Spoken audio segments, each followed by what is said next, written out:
impatient king. King Jewel Plume was furious and exclaimed that he would immediately destroy the enemy. Wise old Durdarshi smiled to himself.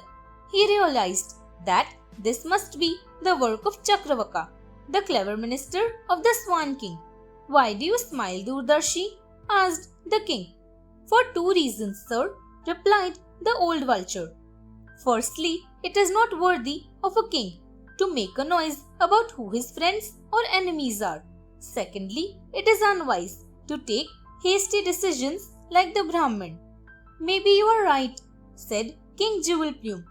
"But what do you mean when you say hasty decisions like the Brahmin?" "Oh, it's a story about a Brahmin and his mongoose." The king was curious to hear the story, and so the wise old minister told it to him.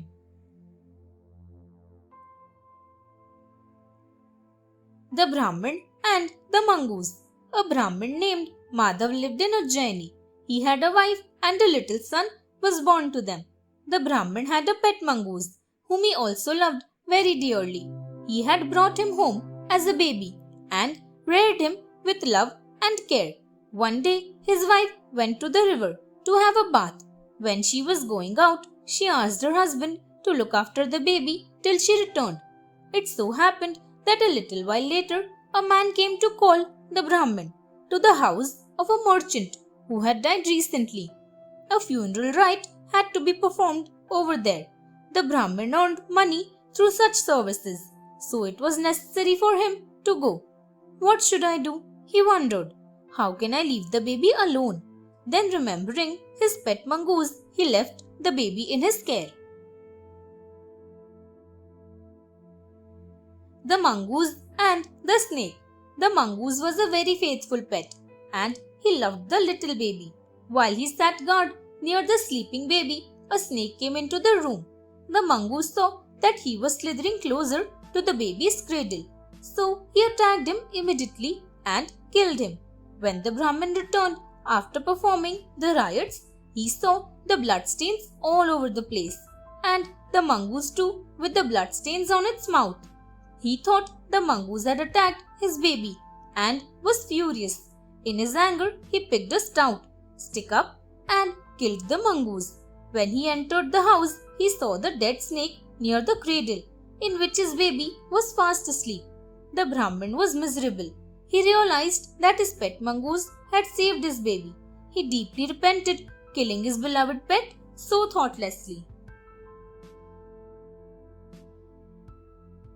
The king's consent. "So you see, sir, it is not sensible to be impatient and act in a hurry," advised the old vulture. "One should not do things when one is highly emotional or angry, drunk, full of pride or greed, or be too attached to anything. Then one will make mistakes." "So what do you think we should do now?" asked the king. "It is better to make peace with King Silverplume, sir," advised the wise old vulture again. "What we have heard from Meghavarna and others has convinced me that the Swan King and his minister are wise and noble, and it is only a conceited fool who will not follow such a path of peace with them." King Jewel Plume was worried and fed up, so he agreed to follow Durdarshi's advice. Having got the king's consent, Durdarshi, the vulture, began preparations for peace.